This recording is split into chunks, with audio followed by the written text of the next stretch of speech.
जब शुभमन गिल चोटिल थे तब बीसीसीआई ने केएल राहुल को कप्तान बना दिया था। लेकिन अब सवाल बड़ा है, शुभमन गिल पूरी तरह फिट हैं ओडीआई के लिए, तो कप्तान कौन होगा? शुभमन गिल, केएल राहुल या फिर अचानक एंट्री मारेंगे? श्रेयस अय्यर सबसे बड़ा ट्विस्ट यह है कि 2027 वर्ल्ड कप को देखते हुए बीसीसीआई अब भविष्य का कप्तान तलाश रही है। बीसीसीआई का बड़ा फैसला, क्या शुभमन गिल की कप्तानी पर लग गया है ब्रेक, या फिर जिस तरह से शुभमन गिल को T20 से बाहर किया गया, क्या न्यूजीलैंड के खिलाफ नया कप्तान कौन बनेगा? क्या शुभमन को साइडलाइन किया जा रहा है या ओडीआई वर्ल्ड कप 2027 के लिए अभी से मास्टर प्लान तैयार है?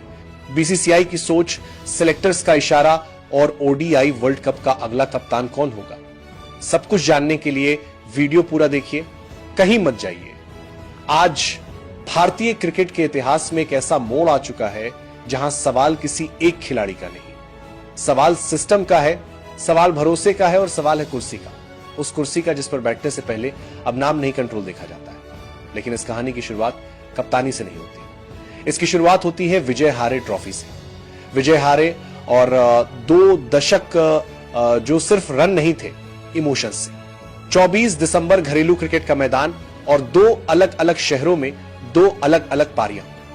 दिल्ली की जर्सी में विराट कोहली आंध्र प्रदेश के खिलाफ खेलते हुए, बैटिंग करते हुए, वो विराट जिसे दुनिया ने हर फॉर्मेट में देखा है, लेकिन घरेलू क्रिकेट में सालों बाद फिर से उसी भूख के साथ हमने देखा।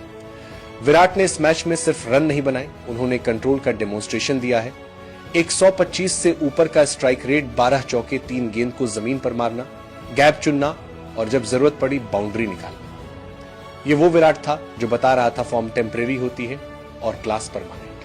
बहुत ही मास्टर आदमी है। वहीं दूसरी तरफ मुंबई के मैदान पर उतरे रोहित शर्मा, 7 साल बाद विजय हजारे ट्रॉफी में वापसी, सिक्किम के खिलाफ मुकाबला और सिर्फ 62 गेंदों में सेंचुरी, बहुत मारा, धागा खोल दिया एकदम। 8 चौके, 8 161 से ऊपर का स्ट्राइक रेट और वो ट्रेडमार्क पुल शॉट्स जो सीधे स्टैंड्स में जाकर गिरे। ये रोहित का लिस्ट एक क्रिकेट में 33वां शतक था और एक बहुत बड़ा मैसेज भी कि शेर कितना भी बूढ़ा हो जाए, शिकार करना नहीं भूलता। विराट और रोहित के ये दोनों शतक सिर्फ स्कोर कार्ड की कहानी नहीं थे, ये शतक भारतीय क्रिकेट को याद दिला रहे थे कि लीडरशिप सिर्फ उम्र से नहीं आती, लीडरशिप प्रेशर से निकल कर आती है। इन दोनों पारियों की पूरी ब्रेकडाउन, कौन सा शॉट, लेकिन यहां सोशल मीडिया सपोर्ट पर आज बात होगी एक अलग ही बदलाव की, उस बदलाव की जो भारतीय क्रिकेट में क्वाइटली चल रहा है, चुपचाप चल रहा है, बिना किसी प्रेस रिलीज के, बिना किसी अनाउंसमेंट के और बिना किसी हेडलाइन के।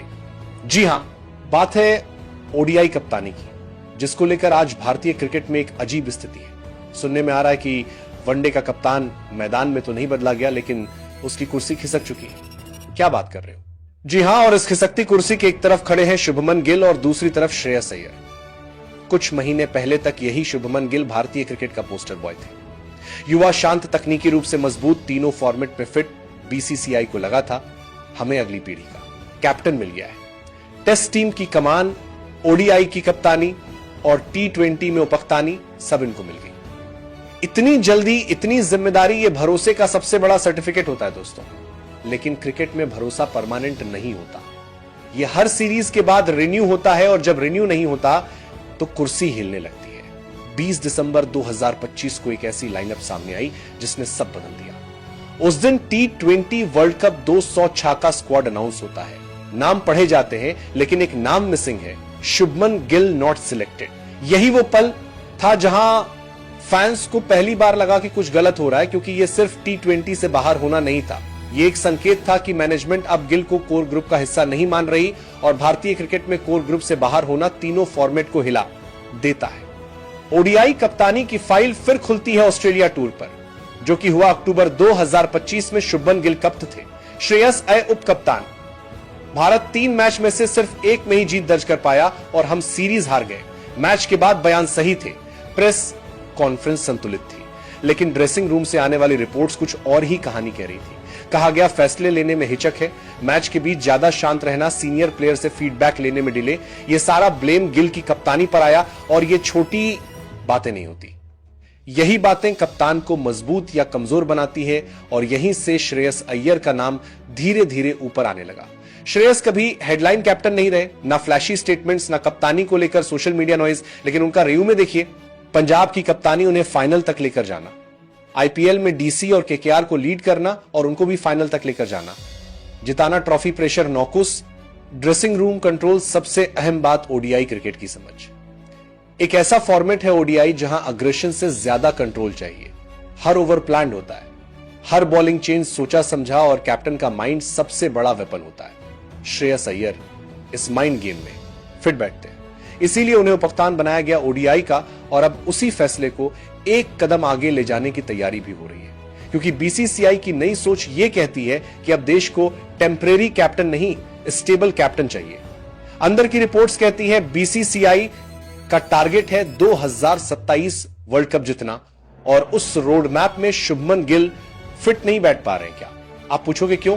क्योंकि गिल इस वक्त तीनों फॉर्मेट में अनस्टेबल दिख रहे हैं। T20 से बाहर ओडीआई में कप्तानी का दबाव, टेस्ट में रन का प्रेशर, तीनों जगह एक साथ लड़ना हर खिलाड़ी की बस की बात नहीं होती और बीसीसीआई वही गलती दोहराना नहीं चाहती जो पहले यंग कैप्टन्स के साथ हुई है। तो यह फैसला ले कौन रहा है? यह सिर्फ सिलेक्टर्स नहीं, यह सिर्फ एक कोच का फैसला नहीं, यह फैसला आ रहा है भारतीय क्रिकेट के पावर सेंटर से। वो पावर सेंटर जो पिछले कुछ सालों से एक ही चीज पर जोर दे रहा है, स्टेबिलिटी।